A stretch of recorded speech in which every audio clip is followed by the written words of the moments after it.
Bonjour à toutes et à tous et bienvenue dans Actuel. Au sommaire de ce numéro, au Tchad, le viol d'une jeune lycéenne bouleverse le pays et soulève le problème de l'impunité des auteurs d'agressions faites aux femmes.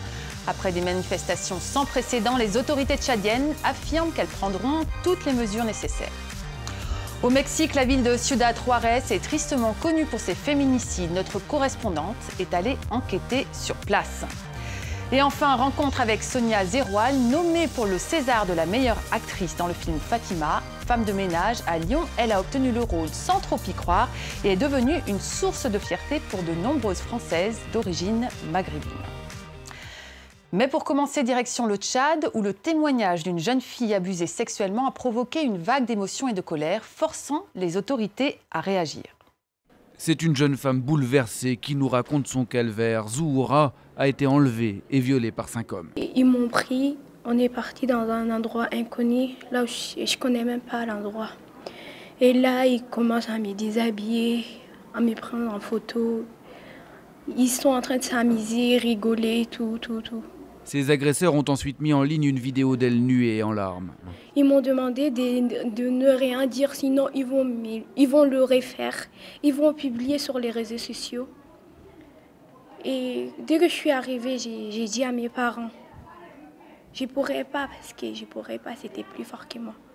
Tout ce que moi je veux, c'est que la justice soit faite. C'est que la justice soit faite et c'est que cela se ne reproduit plus jamais. Tout ce que moi je veux, c'est tout.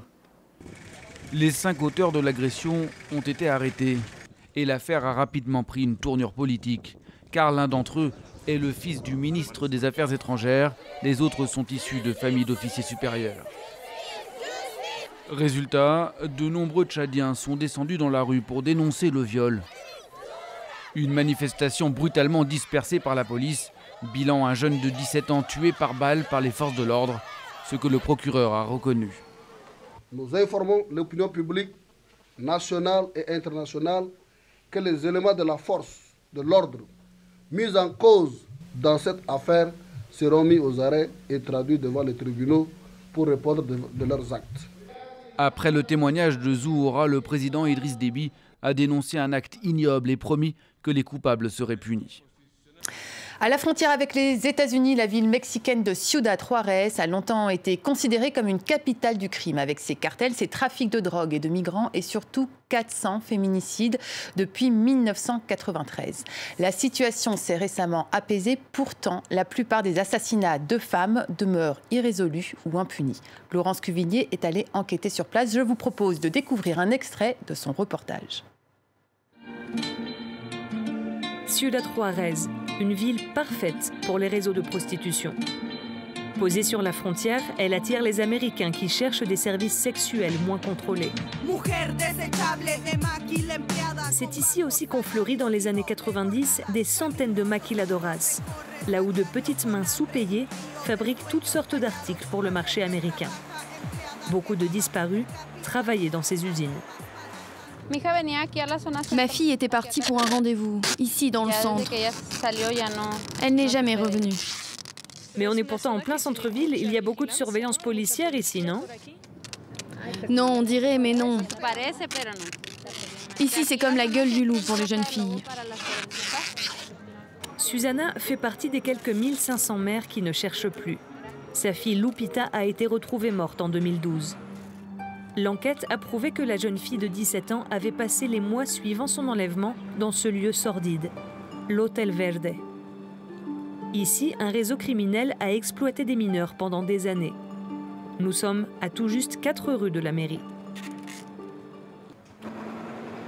Plusieurs parents avaient entendu des rumeurs qui circulaient sur cet endroit et alerté les autorités. Moi, je suis venue chercher ma fille ici avec des policiers. Mais ils ont simplement montré l'avis de recherche à la réceptionniste en lui demandant « Vous n'auriez pas vu cette jeune fille ?» La réceptionniste n'a même pas regardé la photo, elle a juste dit qu'elle ne savait rien. 20 ans de crimes irrésolus. Et la lutte des familles compte aussi ses martyrs. En 2008, Ruby Marisol Escobedo, 16 ans, est assassinée. L'enquête n'avance pas. Alors sa mère, Marisela, prend la main. Elle retrouvera elle-même le petit ami de sa fille, dont elle est persuadée qu'il est l'assassin. La police l'arrête, Il confesse le meurtre et indique où se trouve le corps. Néanmoins, quelques mois plus tard, il sera libéré pour faute de preuves. Maricela fait appel. Le jeune homme est déclaré coupable, mais il est alors en fuite et ne sera pas retrouvé. Marisol entame alors fin 2010 une grève de la faim devant le palais du gouverneur. Quelques jours plus tard, elle est assassinée. Et vous pouvez découvrir l'intégralité de ce reportage dans l'émission Billet Retour sur notre antenne ou sur le site de France 24. Revenons à présent sur la nuit de la Saint-Sylvestre à Cologne, en Allemagne, une nuit au cours de laquelle ont eu lieu de nombreuses agressions. Plus de 1000 plaintes ont été enregistrées par la police, dont plus d'un tiers pour agressions sexuelles. Ingrid Terwat, bonjour. Vous êtes journaliste à Courrier International, notre partenaire de la presse écrite, et vous suivez aussi ce dossier. Alors pour le moment, 73 personnes ont été mises en examen, dont 30 Marocains, 27 Algériens, 3 Tunisiens, 3 Syriens, 3 Allemands également. Et d'après le procureur de Cologne, l'écrasante majorité des suspects arrêtés sont arrivés en Allemagne en 2015. On sait que suite à ces agressions, à la façon dont les autorités allemandes ont essayé d'étouffer l'affaire, il y a eu de nombreuses polémiques. L'extrême droite s'est emparée du sujet, les féministes également. Et récemment, Kamel Daoud, l'intellectuel algérien, prix Goncourt du jeune public, a aussi écrit une tribune où il souligne l'importance des fantasmes autour du corps de la femme. On a écrit beaucoup de choses, on a dit beaucoup de choses après les événements de Cologne, sans forcément avoir beaucoup d'informations sur quelles agressions, quel type d'agression avait été perpétrée et qui étaient les agresseurs. Maintenant, on commence à avoir une idée un petit peu plus claire. Et Kamel Daoud, effectivement, a pris la parole pour pointer du doigt le rapport très compliqué des musulmans, de l'homme musulman, et je mets des guillemets, de l'homme musulman avec le corps de la femme, avec le désir. Pour lui, il y a un véritable problème dans les pays de culture musulmane et dans l'islam également, avec la femme qui est, et je cite encore, niée, tuée, violée, soumise. Alors, c'est une tribune à charge, évidemment. Il met aussi en exergue les fantasmes des Occidentaux par rapport à des immigrés qui viendraient récupérer, enfin voler leurs femmes. Il y a les deux aspects aussi. Et alors, il faut comprendre de quel point de vue, dans quel contexte il écrit. Kamel Daoud est un écrivain et un journaliste très engagé, contre qui pèse une fatwa appelant à son meurtre depuis plus d'1 an. C'est quelqu'un qui a toujours dénoncé l'islamisme, qui est très laïque et qui, en même temps, évidemment, rejette l'essentialisme, le culturalisme. Alors, il a été très critiqué. Sa tribune a été critiquée. On dit qu'il a utilisé les clichés orientalistes. Pourquoi? C'est quoi ces critiques? Alors, ça, ce sont les critiques. Parce qu'il a écrit dans Le Monde. Suite à son article, sa chronique, un collectif de 19 personnes, des historiens, des sociologues, ont réagi très vivement. Parce que quand on écrit dans un journal français, en France, où il y a des réactions d'extrême droite aussi au sujet des réfugiés, quand on parle de l'homme musulman, quand on parle de l'Occident, de l'Orient, eh bien, ça fait orientaliste, tout simplement. Ça essentialise quelque chose, des réalités, en fait, très complexes.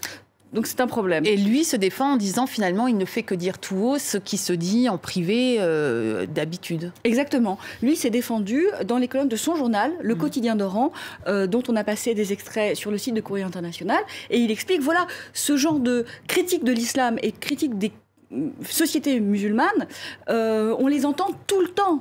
Et il faut qu'on ait aussi le droit de les dire. On a le droit, presque le devoir, selon lui, de s'exprimer sur ces sujets.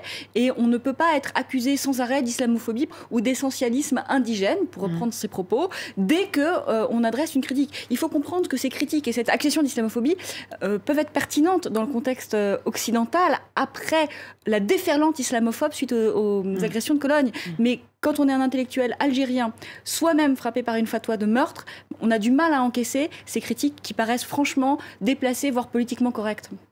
Politiquement correct, incorrect. En tout cas, tout le débat est à retrouver cette semaine dans Courrier International. Merci beaucoup, Ingrid Terwat. Pour finir, je vous propose de découvrir une femme, Sonia Zerwal, nommée pour le César de la meilleure actrice dans le film Fatima. Elle y joue le rôle d'une femme de ménage, profession qu'elle exerce habituellement. Et dans son quartier de Lyon et au-delà même, elle est devenue une source de fierté. Regardez. Elle ne cache pas sa fierté lorsqu'elle se rend au marché. Ce jour-là, Sonia Zerwal vient d'apprendre la nouvelle. Elle est nommée au César pour le titre de meilleure actrice de l'année.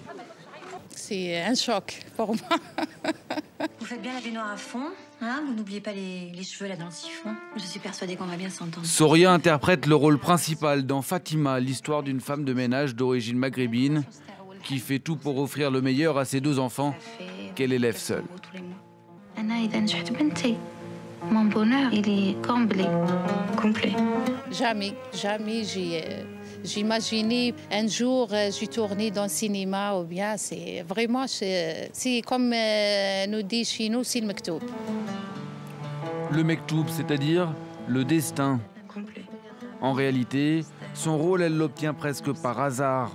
Son frère lui parle d'un casting, elle s'y rend sans vraiment y croire. 2 semaines plus tard, Philippe Faucon l'a choisi. Tu parles même pas français? Pourquoi tu parles? Car le réalisateur voit tout de suite la ressemblance entre les 2 femmes. Comme Fatima, Soria ne parle quasiment pas le français à son arrivée d'Algérie en 2002. Pour gagner sa vie, elle travaille comme agent d'entretien dans une banque, avec pour objectif l'avenir de ses 3 enfants de 8, 10 et 12 ans. Oui, moi je la pose et elle m'a posé, c'est ça. À Givors, dans la banlieue de Lyon, où elle vit, Soria est devenue un symbole pour de nombreuses femmes immigrées comme elle. أنا ما نعرفش الفرنسي. هذا الشيء يخلينا محقورين. ما عندنا قيمة. Chaque femme, elle dit c'est moi Fatima. Sonia ne sait pas si elle retournera un jour devant la caméra. En attendant, elle a repris son travail de femme de ménage avec toujours le même courage. Voilà, c'est la fin de cette émission. Vous pouvez continuer à nous suivre sur les réseaux sociaux. Merci à toutes et à tous d'avoir été avec nous. À très vite sur la toile.